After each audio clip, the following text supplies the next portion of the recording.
Alors bonjour, je m'appelle Jean Vigneault. Nous sommes actuellement dans l'Agora du Cégep de Saint-Jérôme, en plein cœur de l'action. D'ailleurs, il y a beaucoup de bruit, mais c'est pas grave, c'est ça le but. Fait qu'on va être au centre des discussions. Souvenez-vous à l'Agora à Athènes avec Socrate, puis Socrate qui corrompait la jeunesse. Donc c'est un lieu prédestiné pour ça. Alors, on est donc le 23 mars 2006. Pour ceux qui nous écoutent sur Internet, qui venaient de commencer à regarder la vidéo, vous allez remarquer que sous le petit écran, si vous cliquez à droite avec votre bouton de souris, vous allez pouvoir télécharger la vidéo puis être moins dépendant des aléas de votre connexion Internet. Donc, vous pourriez télécharger au complet le fichier puis le regarder en paix ensuite. Alors, donc bonjour, vous êtes aujourd'hui spectateur d'un premier événement d'une longue série, souhaitons-le. Donc, c'est la première fois que l'Académie pour le bien commun organise une conférence. Aujourd'hui, on va simplement tenter de présenter les conférences à venir au cours du printemps. Alors, le thème va être autour d'un bouquin que j'ai commencé à écrire qui s'intitule Économie physique et dignité humaine. Puis, au moment de la rédaction du bouquin cet automne, je me posais la question parfois, est-ce que des jeunes de 18 ans vont bien saisir ce que j'essaie de raconter? Parce que je pense que c'est un peu pour vous. Vous êtes nombreux ici aujourd'hui à avoir environ 18 ans. C'est un peu pour vous que je le fais, ce livre-là, parce que vous avez de longues années devant vous, puis on aura besoin de vous. Vous allez avoir besoin de vous-même aussi. Alors, j'aimerais ça que la série de conférences soit plutôt l'amorce d'une belle discussion. Puis, que vous allez pouvoir amener un retour pertinent et surtout passionné, intéressé sur les sujets qu'on va aborder. Alors, pour mieux encadrer ce travail-là, puis ces réunions-là, alors on a organisé un site Internet. Ceux qui sont sur Internet, vous l'avez vu. Puis, on va encadrer ça autour d'un organisme sans but lucratif qui s'appelle l'Académie pour le bien commun. Alors, tout d'abord, l'Académie, alors nous sommes à l'Agora, hein, comme ça nous rappelle Platon. Puis Platon, d'ailleurs, a fondé la première académie dans les jardins d'Académos à Athènes. Alors, c'est bien à propos. Une académie, c'est pas seulement un endroit où on apprend, c'est un endroit où on discute, où on est responsable de son processus d'apprentissage. Alors, c'est ce que je souhaite que ça devienne. Puis le bien commun, un concept qui est apparu il y a peut-être 500 ans, qui est d'assurer la dignité de tous les êtres humains. Puis, comme on va le voir tantôt, en général, c'est une république qui se charge de cette mission-là. Quoi qu'on peut avoir une communauté de république, souhaitons-le. Donc, l'académie, ce n'est pas un lieu physique. C'est plutôt un carrefour d'échange, un endroit où on va pouvoir se rassembler par Internet ou parfois ici ou à d'autres moments. Certaines conférences vont être organisées dans des écoles ou dans d'autres lieux. Alors, aujourd'hui, c'est un début. Bienvenue. Alors, l'Académie pour le bien commun, donc, va encadrer les travaux de discussion qui vont tourner autour de l'écriture d'un bouquin qui s'appelle Économie physique et dignité humaine. Alors, l'économie, vous savez un petit peu ce que c'est, hein, l'activité humaine qui nous aide à nous organiser pour générer ce dont on a besoin pour vivre. Pourquoi j'insiste sur l'économie physique? C'est parce que malheureusement, aujourd'hui, il y a un cancer qui nous ronge, qui ronge l'Occident au complet, puis je crois l'humanité entière. On a tendance à considérer l'économie comme un processus monétaire seulement. On entend nos politiciens nous dire qu'il n'y a pas de problème avec l'endettement, parce que l'endettement relativement au produit intérieur brut, l'endettement diminue. La quantité de papier dans notre économie augmente, donc il n'y a pas de problème avec la dette. Sauf que, vous rendez-vous compte que si quelqu'un achète la place Ville-Marie, qu'une banque procède à une création monétaire pour lui revendre la place Ville-Marie qui existe déjà, on vient de rajouter 50 millions dans le produit intérieur brut. Est-ce que notre capacité de payer notre dette vient d'augmenter avec ça? Pas tellement, hein? Alors, l'économie, c'est pas un processus monétaire, c'est un processus physique. Alors, c'est pour ça que on va beaucoup insister sur ce processus-là, puis aujourd'hui, bien, je vais vous l'introduire. Pourquoi je parle d'économie physique et dignité humaine? Sans économie physique, malheureusement, on vit comme il y a 1000 ans, puis la dignité, c'est plus difficile à atteindre. Ces deux mots qui, en fait, la dignité, c'est un concept important qui demande d'être bien défini. Parce que qu'est-ce qui est digne d'un être humain? Est-ce que vous avez déjà eu de longues conversations là-dessus? On parle souvent de dignité. Qu'est-ce qui est digne d'un humain? Ce serait intéressant d'en parler, hein? Donc, C'est central l'idée qu'on se fait de l'humanité, la façon qu'on organise l'économie. C'est pour ça que mon bouquin, je veux l'appeler Économie physique et dignité humaine, parce que la dignité humaine dépend de la façon qu'on s'organise. C'est pour ça que c'est le thème central, mais on va le développer. J'ai essayé de couper mon bouquin en 6, ce qui n'est pas facile, mais il faut le résumer. Donc, nous allons avoir 6 fois 45 minutes environ. C'est difficile de résumer, mais on va essayer. On devrait y arriver. Alors, les systèmes qu'on va voir ce printemps, le plus important, je crois, la croissance économique de l'humanité est-elle légitime? Il y en a qui disent que l'humanité puis la biosphère, là, c'est incompatible, que les humains polluent, que les humains ne sont pas capables d'assumer tous les coûts reliés à la production, que nécessairement on remplit nos sites d'enfouissement, on contamine la nappe phréatique, on vide les océans, on génère beaucoup de déchets. Puis il y en a qui disent que c'est impossible de faire autrement, que l'humanité n'a pas la capacité intellectuelle ou économique de prospérer tout en embellissant la biosphère.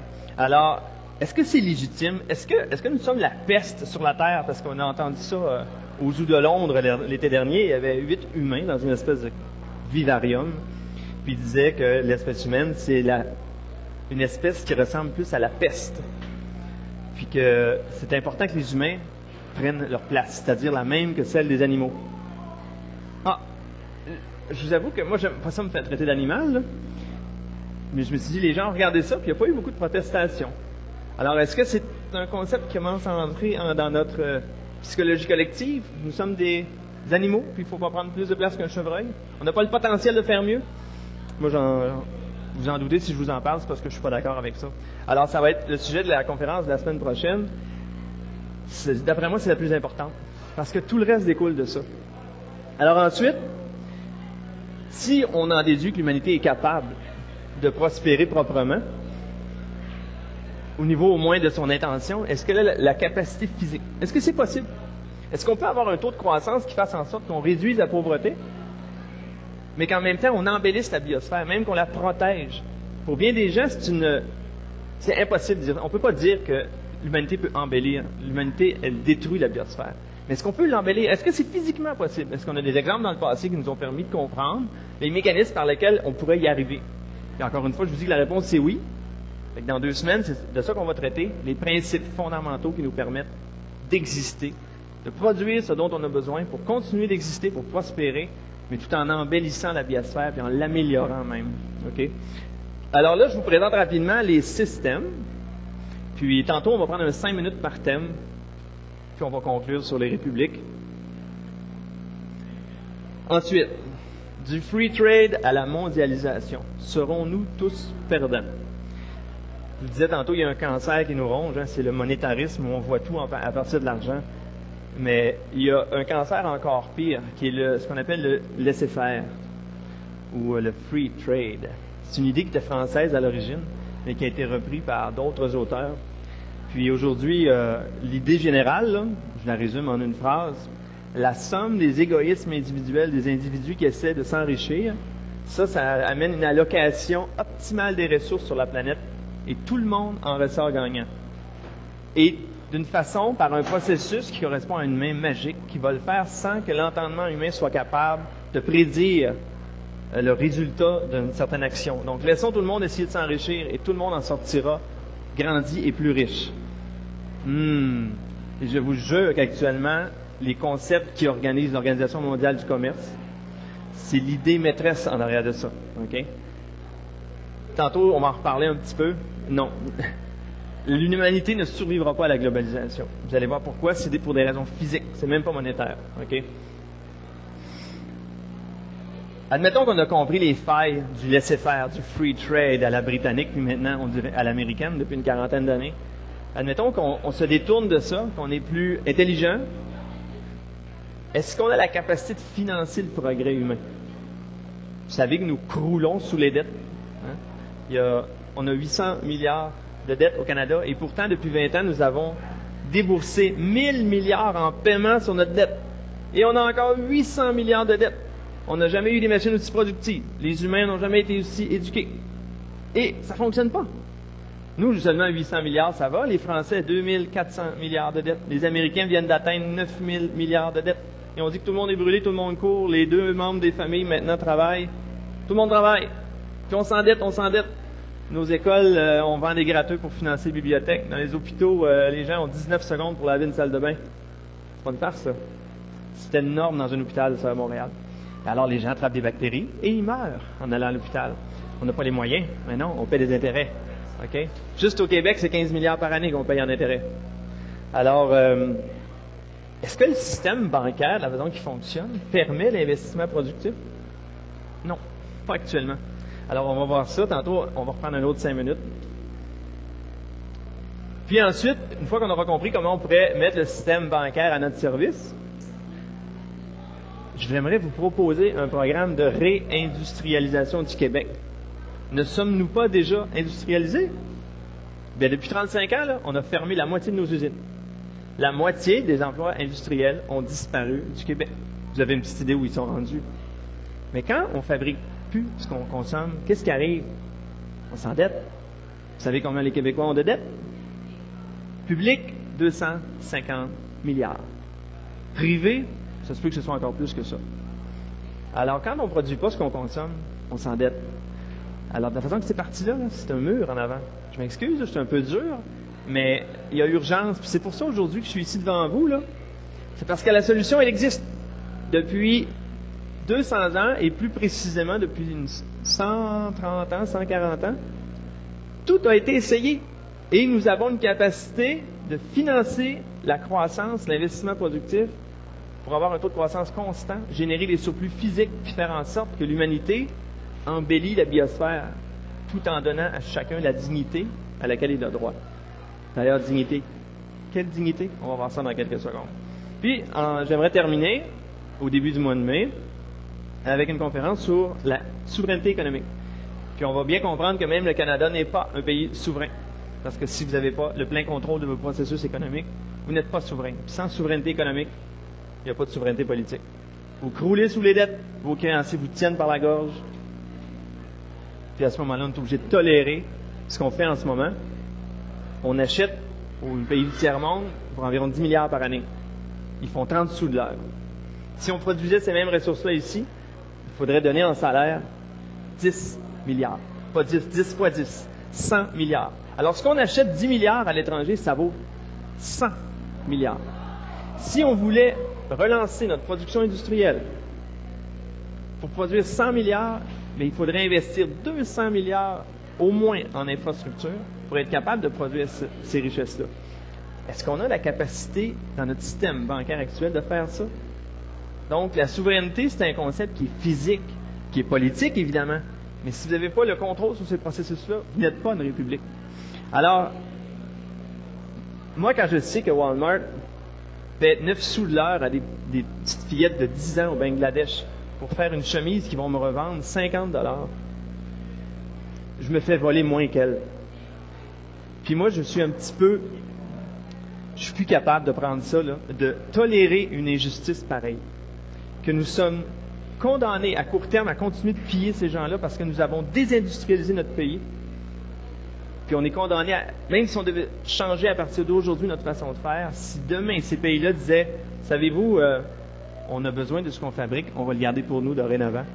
Puis au Canada, ça serait une catastrophe. Alors, moi personnellement, je ne peux plus tolérer ça. J'aimerais qu'on soit une république souveraine. S'il faut avoir des barrières tarifaires pour empêcher du dumping qui est fait par des grandes entreprises, puis à ce moment-là, la production des pays étrangers reste chez eux pour qu'ils puissent construire leurs infrastructures, bien, s'il faut faire ça, on va le faire. Puis on pourra faire des ententes bilatérales entre des républiques souveraines. Donc, on pourrait contribuer à l'émergence d'une communauté de républiques souveraines qui feront des ententes bilatérales qui pourront être au bénéfice des deux. Alors, la dernière conférence, ça va être sur ce sujet-là. Maintenant, on va plonger donc sur, d'après moi, le sujet le plus important. Est-ce que la croissance économique humaine est légitime dans l'univers? Est-ce que notre présence correspond à une loi de la nature? Est-ce que nous sommes une verrue dans le processus évolutif de l'univers? Donc, juste une grosse erreur. Je vais vous montrer une photo qui n'est pas très belle. Est-ce que c'est ça l'humanité? Est-ce que vous pensez que notre potentiel intellectuel nous condamne à ça? Ou tiens, le canal de la Chine à Montréal. C'est beau, hein? Ou la production d'électricité en Chine. On a toujours refusé aux Chinois de les aider pour qu'ils développent l'énergie nucléaire, par exemple. Alors, ils ont le charbon le plus soufré de la planète. Et les pluies acides est en train d'étouffer à peu près toute leur nappe phréatique en Chine. Ça, c'est une production d'électricité en Chine. Mais ils n'ont pas d'autre choix. Parce qu'on ne veut pas les aider. On parle de la menace chinoise. Donc, on ne veut pas les aider. Alors, ils n'ont pas le choix. S'ils veulent continuer d'exister, ils sont obligés d'utiliser leurs ressources. Puis c'est un charbon qui contient un pourcentage de soufre intolérable. OK? Alors, pour observer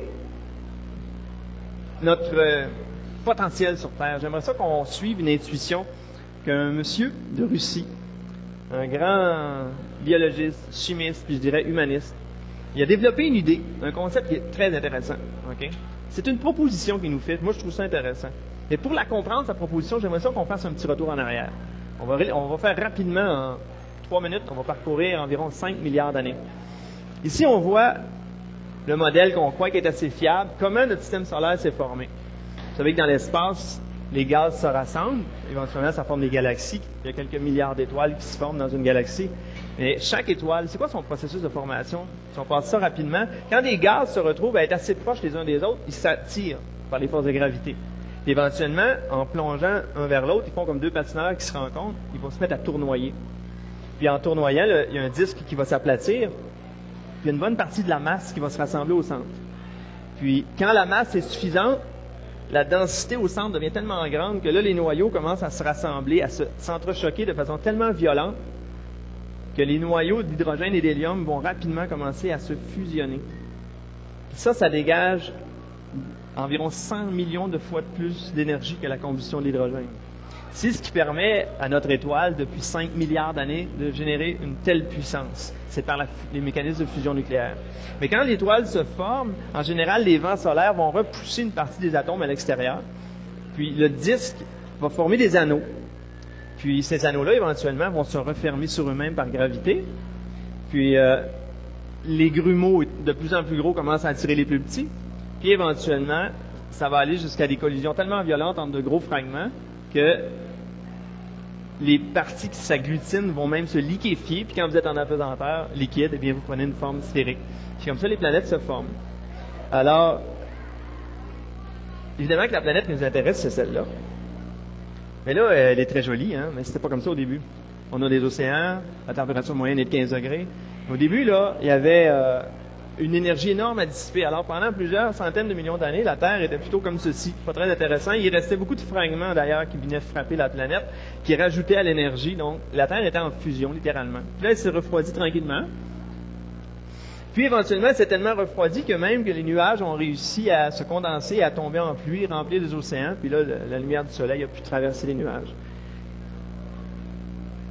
Puis, rapidement, 1 milliard d'années plus tard, à l'échelle stellaire, c'est rapide, 1 milliard d'années. Quelque chose d'extraordinaire s'est produit. Il y a des atomes qui ont mis à se regrouper, puis à être capables de se reproduire, de conserver leur forme initiale. Donc, des processus vivants sont apparus. Alors, on aperçoit quelques types d'algues vertes ici. On en aperçoit d'autres qui s'agglutinent de plus en plus. Puis même, les satellites nous en montrent de grandes masses lorsque les conditions sont bien rassemblées. On aperçoit au centre, littéralement, du phytoplancton qu'on peut voir à plusieurs centaines de kilomètres d'altitude. Puis, 3 milliards d'années plus tard, la vie a envahi la Terre. Okay? Puis là, Vernadsky, quand il discute de cette question-là, il se rend compte que, avec le temps, les organismes vivants captent l'énergie solaire, arrachent les métaux à l'oxygène, peuvent concentrer les métaux. Fait que la vie, en s'installant partout, a dégagé de l'énergie libre en concentrant certains types d'atomes. Étant donné que sur la planète, les forêts ont prospéré au début, la concentration de CO2 était de 100 à 1000 fois plus élevée qu'aujourd'hui, donc les plantes étaient géantes, les taux de croissance étaient très rapides, puis à tel point que les plantes se sont accumulées sur des épaisseurs pouvant aller jusqu'à 2 km, puis avec la pression, la température, tout l'hydrogène des composés organiques a sorti pour finalement laisser que le carbone. Il y a des endroits où on a jusqu'à 2 km de charbon d'accumuler. La vie est devenue le facteur géologique le plus important de la biosphère. Pendant le premier milliard d'années, la Terre était très uniforme au niveau de sa composition. Parce qu'elle s'est refroidie, ça a été liquide tellement longtemps, c'était comme pareil partout.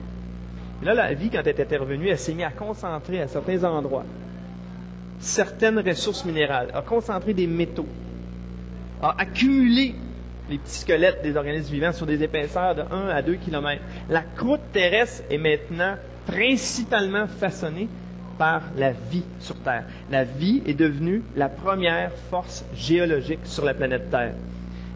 La vie organise la matière inerte sur la Terre. Puis là, bon, on voit d'autres exemples, du gypse, le cuivre. Il y a certains organismes vivants qui ont rassemblé, concentré le cuivre. C'est sûr que ça nous a aidé, l'humanité, d'avoir des métaux comme ça concentrés de façon ponctuelle.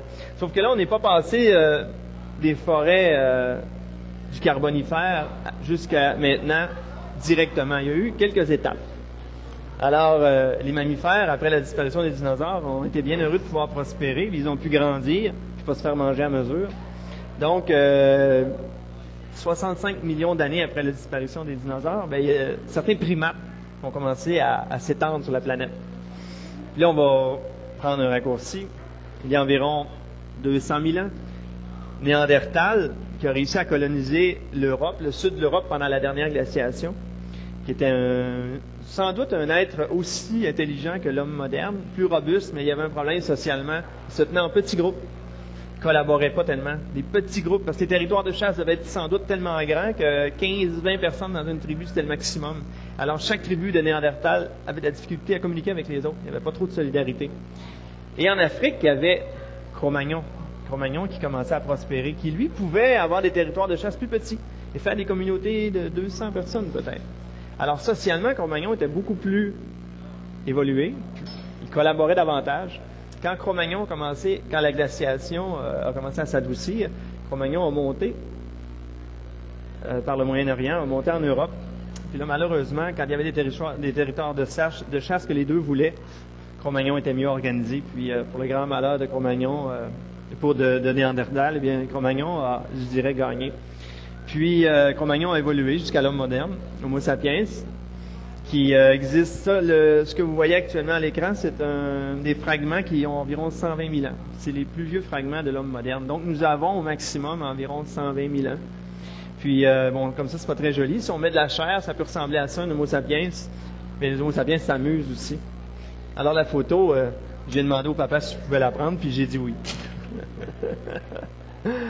Sauf que là, Homo sapiens, pendant presque toute son existence, il a fait ce qu'on appelle de la prédation. C'est-à-dire, il a cueilli ce que la nature voulait bien lui donner. Puis, à un moment donné, ça s'est accéléré. Très rapidement.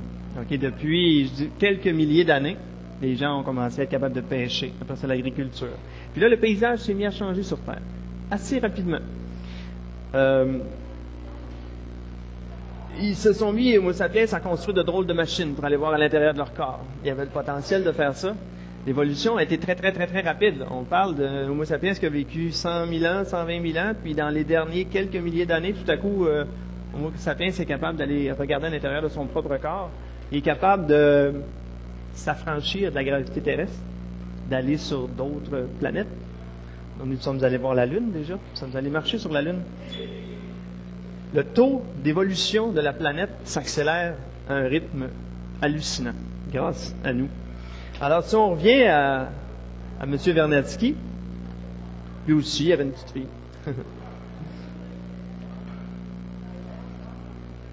M. Vernadsky, il nous a proposé quelque chose.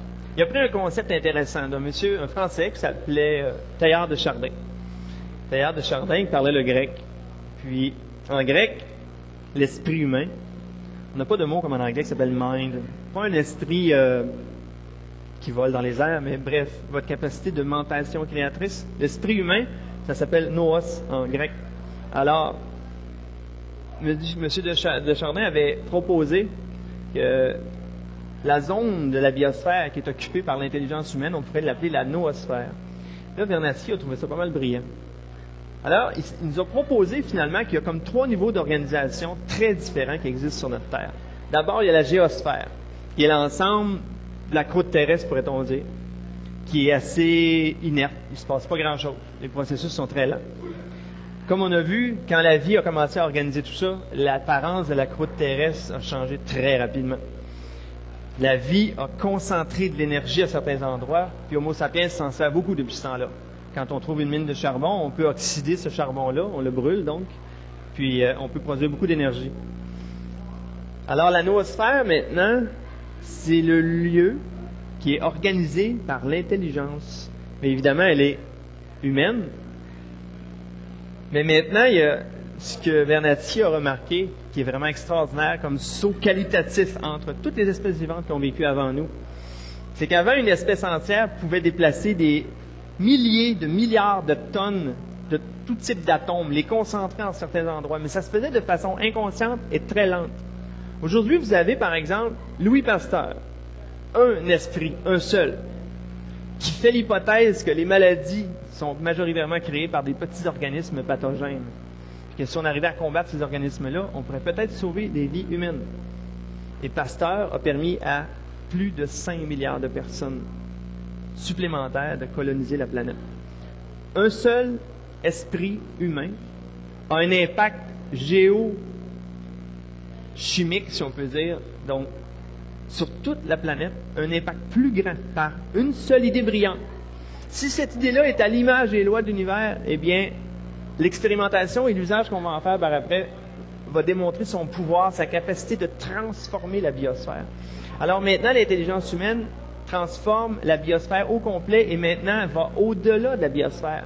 Si vous étiez un extraterrestre et que vous rencontriez cet engin qui est rendu maintenant hors de notre système solaire, est-ce que vous diriez que en voyant Voyageur 2 ou Voyageur 1, est-ce que vous diriez « Ah, il y a de la vie dans ce système solaire ». Non, je crois que vous diriez « Il y a de l'intelligence ». Statistiquement, quelles sont les chances que l'univers, de façon aléatoire, produise un engin comme ça? Ils sont nuls, hein? Vous êtes d'accord avec moi? Il n'y a aucune chance. Il faut qu'il y ait une force organisatrice consciente pour produire un travail comme ça. Puis maintenant, Voyageur 1 et 2 sont sortis de notre système solaire. Un dans le plan de notre système solaire, l'autre transversalement au plan. Puis les deux envoient des messages. Ils ont une pile atomique, ils sont bons pour rouler quelques siècles avec ça. Puis maintenant, on commence même à regarder les astéroïdes de près. On a même posé des sondes sur les astéroïdes. Alors, Vernadsky se rend compte qu'il y a un saut qualitatif que la planète vient d'accomplir avec nous. Maintenant, la planète est consciente de son propre développement. Maintenant, la planète est consciente que nos processus mentaux sont même à l'image de cette pulsion organisatrice dans l'univers. Homo sapiens a le potentiel de devenir le berger de la planète et de s'étendre à la galaxie entière. Il y a 85 ans, Vernadsky avait dit, si un jour on arrive à maîtriser l'énergie qu'il y a dans le noyau des atomes, comme le Soleil fait, il n'y aura plus de limite à la capacité de l'intelligence d'organiser le système solaire entier, puis plus tard peut-être la galaxie au complet.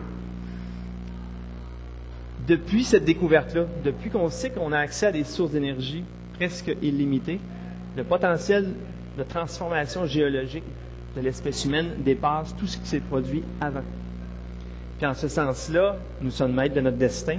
Puis Vernadsky, dans un texte qu'il a écrit dans la dernière année de sa vie, il s'est dit sans doute que nous allons saisir cette belle opportunité d'être maîtres de notre destin, puis de produire de la musique là où il n'y avait que du bruit, de la beauté où il n'y avait rien, où il y avait de la laideur.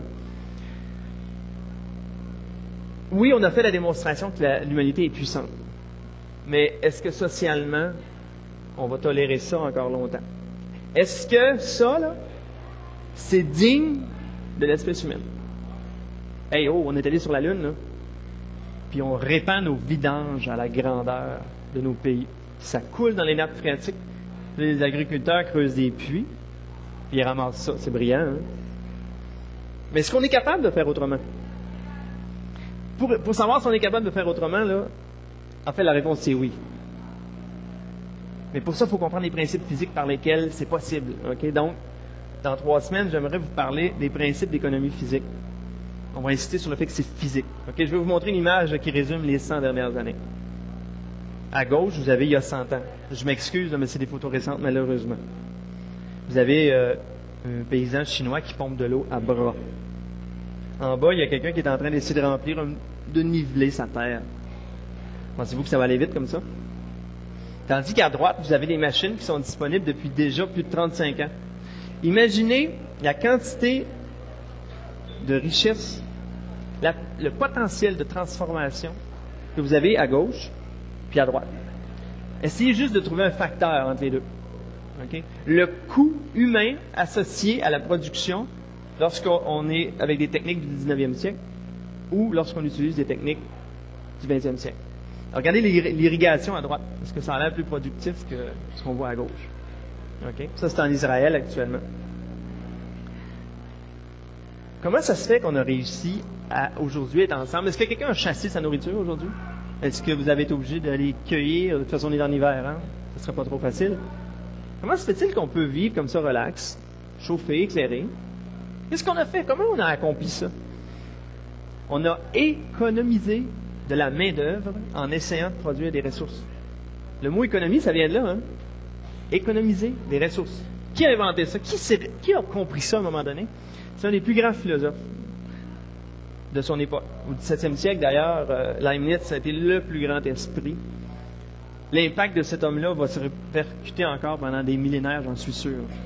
Puis Leibniz, avec un monsieur Papin, a découvert qu'avec l'énergie du charbon, ils étaient capables de construire des machines qui pouvaient travailler à notre place, produire un travail mécanique à partir d'énergie thermique. Puis il s'est dit, avec ça, un homme peut produire autant que 100 autres.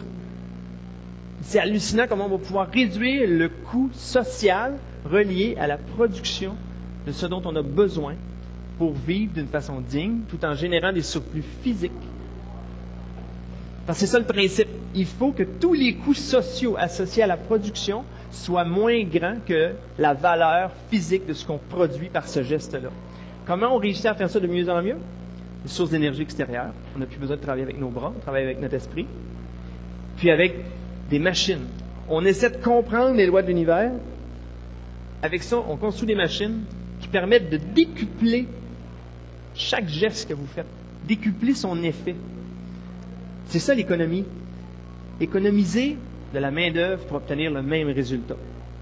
Donc, le but, c'est pas de, c'est drôle à dire, créer de l'emploi. Non, c'est créer de la richesse. Plus on crée de richesse avec le même nombre de personnes, plus chaque individu a accès à une quantité de richesse. Mais il faut produire c'est important de produire un surplus, parce qu'il faut assumer ce qui sort à l'autre bout. Hein, on a vu tantôt nos poubelles, là. Il faut les assumer. On est capable. D'ailleurs, je vais en parler dans quelques minutes. Alors là, alors lui, il a proposé ça, puis il l'a essayé dans des mines en Allemagne. Mais plus tard, il y a quelqu'un qui l'a essayé à plus grande échelle. Jean-Baptiste Colbert, vous avez sûrement déjà entendu parler du colbertisme. Okay? Le colbertiste Colbert, qui était un peu ministre de tout en France sous Louis XIV. Louis XIV il aimait ça guerroyer. Il avait besoin de ressources. Alors, il laissait libre cours à Colbert, qui se faisait aider par Leibniz d'ailleurs. Donc, Leibniz est allé en France quelques années. Puis, il a expliqué à Colbert que si on met en commun des ressources, puis qu'on se construit des outils, OK? Au-delà de diminuer, OK, donc il faut diminuer le coût social. Comment on fait ça? C'est en se construisant des outils. Puis, plus on construit d'outils, plus notre travail est efficace. Donc, il faut s'assurer que de ce qu'on produit, on doit retourner une portion de ce qu'on produit pour se construire davantage d'outils pour diminuer le coût social. Avant que les chemins de fer et les routes existent, là, le plus grand coût qu'on avait, c'était de transporter les matières d'un endroit à l'autre. Alors, Colbert a financé en bonne partie la construction d'un canal entre la Méditerranée et le centre de la France. De là, il y avait des rivières qui venaient en Normandie. Alors, ils étaient capables, grâce à ça, les Français, de traverser d'est en ouest. Ils sauvaient un voyage de 3000 km sur l'océan par le détroit de Gibraltar avec les pirates qui les attendaient à tout coup en plus. Alors, ils ont financé ce projet-là, puis la France en a bénéficié pendant 200 ans.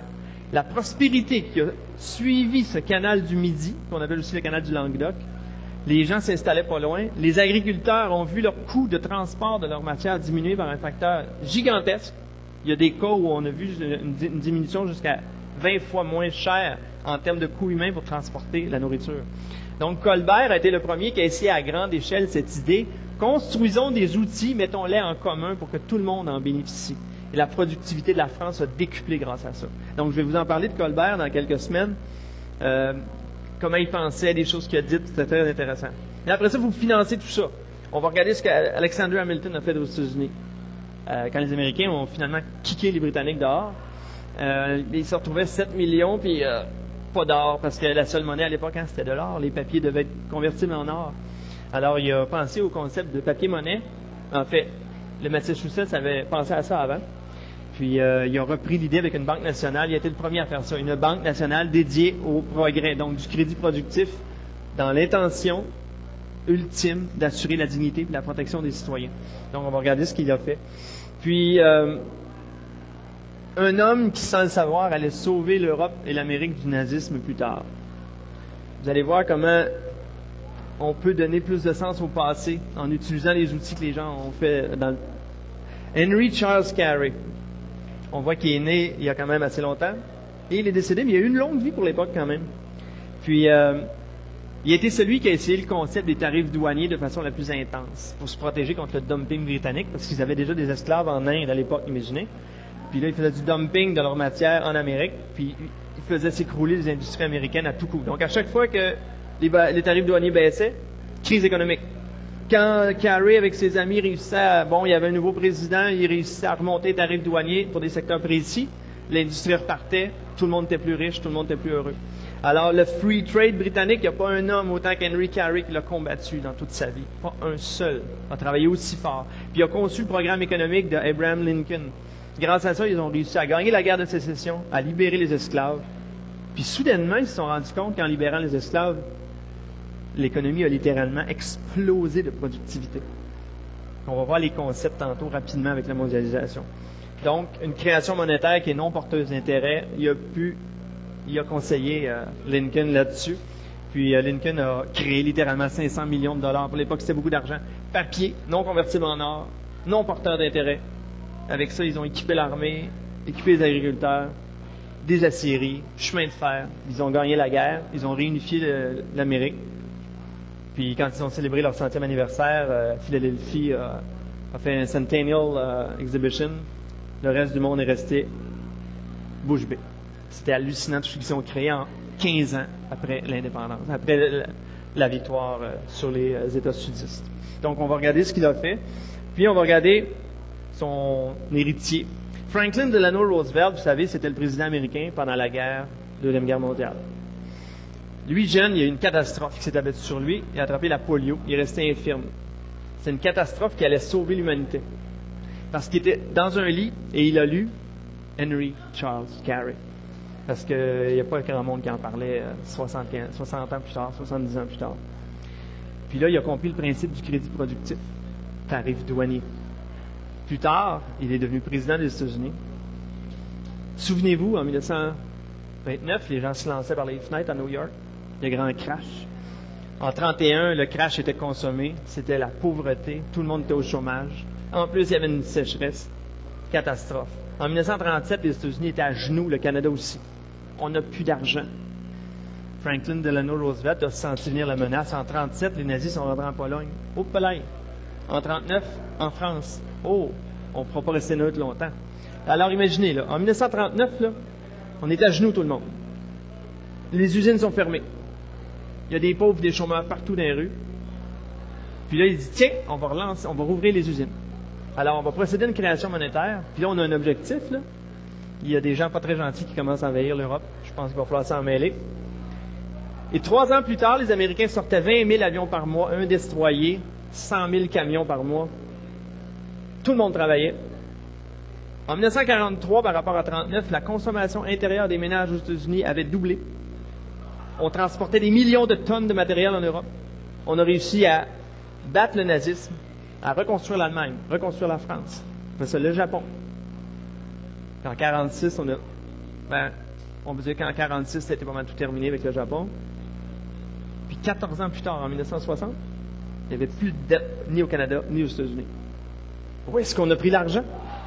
C'est pas une question d'argent, c'est une question physique. Mettez les gens au travail, organisez le système financier, ça va fonctionner. C'est ça la leçon de la Deuxième Guerre mondiale. C'est dommage que ça ait pris une guerre pour nous apprendre ça. Mais quand on va parler d'économie physique, c'est de ça qu'on va parler. Là, maintenant, je vais accélérer, je vois que le temps avance. Le free trade, là, en 2 mots, pourquoi c'est en train de nous tuer? C'est parce qu'on se dit, laissons les forces du marché décider du prix de tout. Moi, Walmart, si je veux payer 10 sous une petite fille pour fabriquer une chemise, c'est mon affaire. N'intervenez pas, parce que Le thème depuis 200 ans du libéralisme, c'est laisser la somme des égoïsmes individuels des individus, laisser les gens essayer de s'enrichir, étant rusés, ça va amener une optimisation dans l'allocation des ressources dans la société et tout le monde va en sortir grandi. Puis là, Adam Smith, à l'époque, lui, il se disait, il n'y a aucun mécanisme compréhensible par l'espèce humaine par lesquels on peut volontairement prendre des décisions puis faire en sorte qu'il y ait un gain pour la société. C'est quand tout le monde est un loup pour l'homme, quand c'est la loi du plus fort, quand tout le monde, par son égoïsme individuel, essaie de s'enrichir, c'est là qu'on a les meilleurs résultats. Quelle merveille! Et c'est l'idée philosophiquement qui est derrière le libéralisme, puis aujourd'hui, c'est ça qui est appliqué de façon sauvage dans le monde. Alors, ça veut dire quoi? Ça veut dire une baisse des prix jusqu'à l'absurde. Quand quelqu'un gagne 20 $ de l'heure, le gouvernement est capable de dire, tiens donc, tu gagnes 20 $ de l'heure, est-ce que tu m'en laisserais une partie parce qu'il faut réparer les égouts dans ta rue? Ton enfant va à l'école, il faut, n'est-ce pas, faire vivre son professeur. Quand tu es malade, ça nous prend des hôpitaux en santé, pas plein de bactéries. Alors, il y a une partie des revenus qui va être réinvestie dans tout ce que ça prend pour soutenir la vie humaine et le travail humain. Puis en général, il faut qu'il y ait la moitié de ce qu'on produit qui revienne. Dans la mondialisation, où vous allez donner 30 sous de l'heure en Chine ou 10 au Bangladesh à des gens, combien il reste à ces gens-là pour qu'ils puissent aider leur petit gouvernement local, municipal ou d'État pour construire des infrastructures? Rien. Lorsque vous leur donnez 30 sous de l'heure, ils construisent rien. On leur construit souvent nous-mêmes la petite usine. Ils vont à pied dans la boue travailler, plus de dents dans la bouche quand ils ont 40 ans, puis à 45 ils sont finis, on les scrape, on en prend un autre. C'est ça la réalité, là. Donc, dans le tiers-monde, il n'y a pas de construction d'infrastructures à toute fin pratique. Ils nous montrent toujours Shanghai, oui. Mais le reste, il y a 1 milliard de Chinois qui vivent comme au 19e siècle. Puis parce que là-bas, on se fait compétitionner par des gens qui gagnent 30 fois moins qu'au Canada, qu'est-ce qui nous reste comme ressources, nous, pour réparer nos infrastructures, puis en construire de meilleures, puis de nouvelles? Il ne nous reste rien. Donc, nos infrastructures sont en lambeaux. Alors, les infrastructures de la planète diminuent en qualité sans arrêt. La capacité de l'humanité de produire une nouvelle génération meilleure que la précédente, cette capacité-là diminue sans arrêt. La mondialisation nous empêche d'investir dans l'infrastructure fondamentale. C'est de ça, le travail humain doit être soutenu par les infrastructures. La mondialisation, ça nous empêche de faire ça. Il n'y a pas d'accommodation possible avec le concept derrière la mondialisation. C'est impossible. Il n'y a personne qui, pour des intérêts à court terme, va dire « je vais investir dans un égout sur 50 ans ». Non, c'est impossible. Donc la mondialisation, là, il n'y a pas de solution. C'est un non-sens à tout niveau, autant au niveau scientifique qu'au niveau moral. Alors, on va aller au fond de cette question philosophique-là qui est en arrière, puis on va voir la perversion qu'il y a derrière ça. Puis, oui, M. Friedman, que je vous montre à l'instant, le père du monétarisme. OK? On va revenir parce que le temps presse. Politique monétaire pour une banque nationale au service du bien commun. Je vais résumer ça en 3 minutes. Savez-vous qu'au Canada, la seule façon de créer de la monnaie, c'est si les gens vont à la banque puis ils s'endettent. La loi sur les banques fait en sorte qu'une banque a le droit de créer de la monnaie. En fait, c'est pas de la monnaie, c'est un moyen d'échange. Elle fait une écriture comptable dans un compte en banque parce que vous avez donné en garantie quelque chose puis vous promettez de la repayer. Donc, elle reçoit comme, elle crée une espèce de promesse de payer. Puis après ça, elle peut utiliser en échange. Elle dit, monsieur un tel me doit 20 000 parce qu'il a emprunté pour une voiture. Donc, ce 20 000-là, quand vous allez payer le garagiste qui vous a vendu l'auto, le chèque qui va arriver à votre banque, ils vont envoyer un certificat à la banque du garage, puis ils vont dire, j'ai un chiffre de 20 000 ici, puis sois confiant, la personne est fiable, puis de toute façon, j'ai son auto en garantie. Alors, on se fait des promesses de se payer comme ça entre nous. C'est pas la Banque du Canada qui crée la monnaie. Elle crée environ 5% de la monnaie. Le reste, c'est des écritures comptables. Les banques ont le mandat de créer des moyens d'échange au Canada. Alors, c'est pas de la monnaie, le papier n'existe même pas. On s'échange des chiffres. C'est ça. Mais de toute façon, c'est comme ça. C'est ça de la monnaie. Si je vous donne un billet de 20, c'est un chiffre que je viens de vous donner. Ça n'a aucune valeur, un bout de papier. Hein? Donc, au Canada, il y a 2000 milliards comme ça en circulation. Puis on en a besoin pour l'économie. Là, si on veut faire nos payes, investir dans des machines, on a besoin de ces moyens d'échange-là. Mais là, le problème, c'est que cet argent-là ne peut être créé que si quelqu'un s'endette. OK? Alors, en moyenne, au Canada, on paye 7% sur nos emprunts de tout ça. Fait que pour qu'il y ait 2000 milliards, en fait, c'est plus que ça un peu, ça veut dire qu'au bas mot, on paye 140 milliards par année en intérêt pour avoir le droit d'utiliser la monnaie de notre pays. 140 milliards, pensez à ça, là. C'est une rente qu'on paye à tout le milieu financier et bancaire. Est-ce que c'est brillant comme système? La Banque du Canada, là, si elle a besoin de sous pour financer... Mettons, le gouvernement a besoin d'argent pour financer un déficit. La Banque du Canada, elle a le droit de faire comme une banque à charte puis de créer de la monnaie, elle aussi. Il pourrait aller voir la Banque du Canada et dire « Cette année, j'ai besoin d'un petit 20 milliards. Est-ce que tu me procéderais à une écriture comptable? » La Banque du Canada pourrait dire « Ouais, puis un quart de 1%, ça devrait être bon pour couvrir mes frais. » Non. Le gouvernement va à une banque à charte, puis il demande à la banque à charte de procéder à une écriture comptable. Mais là, c'est à du 5,7% en moyenne en ce moment. Alors, depuis 20 ans, on a payé 1000 milliards de dollars aux banques sur les emprunts publics. Parce qu'au lieu d'aller voir notre Banque du Canada directement, on va voir des banques à charte pour faire ça. C'est brillant, hein?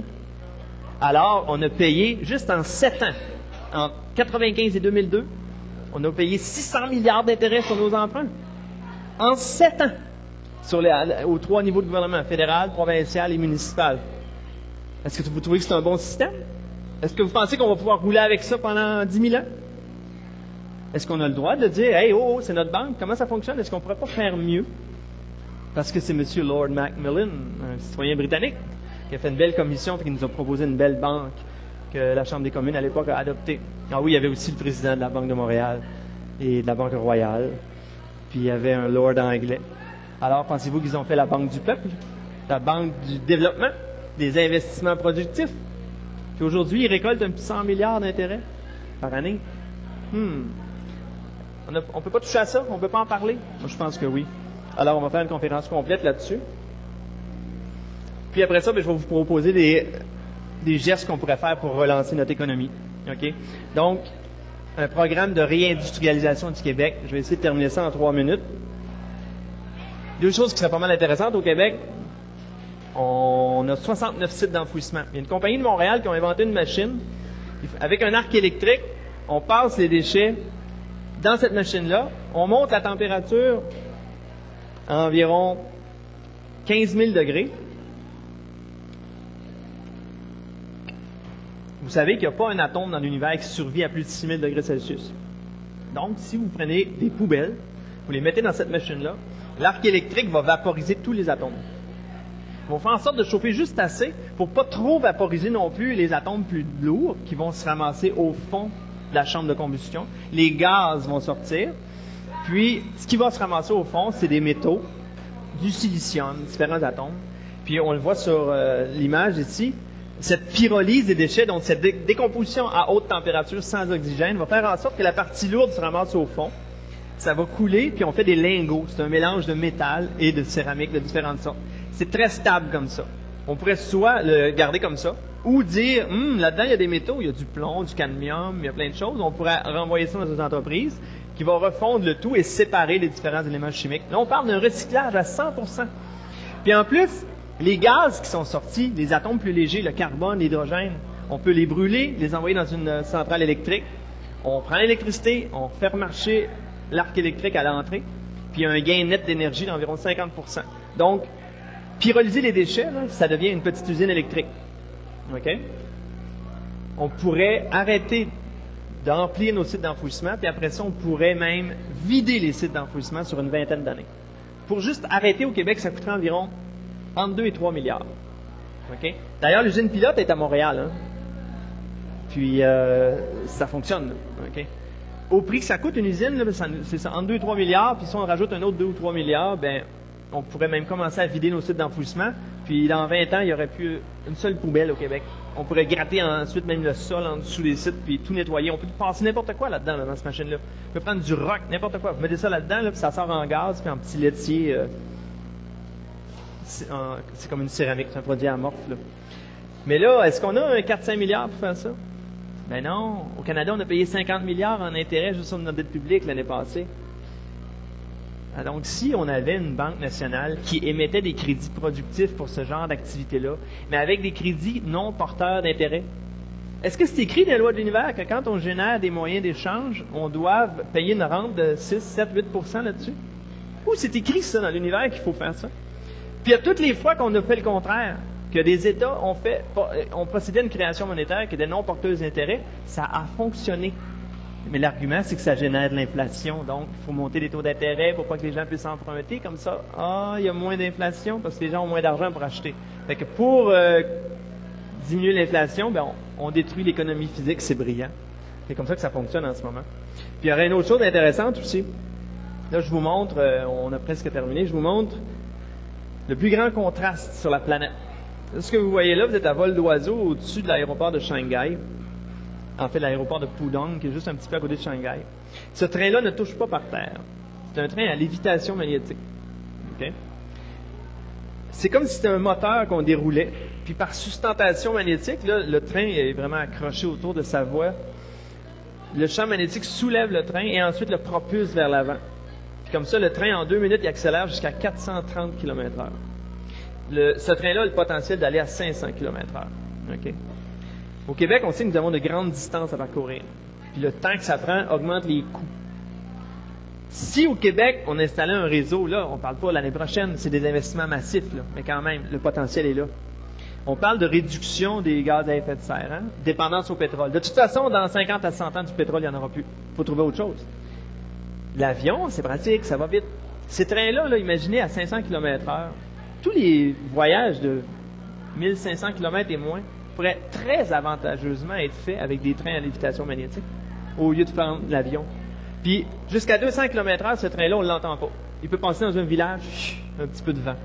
Il n'y a aucun contact, il n'y a pas de moteur là-dedans. C'est un champ magnétique qui pousse le train. Puis rendu à 430 km/h, là, il y a un sinement un petit peu, là, une petite haute fréquence, donc là, il vaut mieux être à la campagne un petit peu plus. Il y a même des projets de passer sous le détroit de Bering entre l'Alaska et la Russie avec un tunnel. C'est seulement 60 km de large, c'est pas tellement pire que traverser la Manche. On pourrait relier les deux Amériques à l'Asie, donc la Russie, descendre au Japon, de l'Europe, l'Afrique. Il n'y a que l'Australie et l'Océanie qui seraient isolés. Le monde entier pourrait voyager par train. Les marchandises pourraient voyager par train à 500 km/h.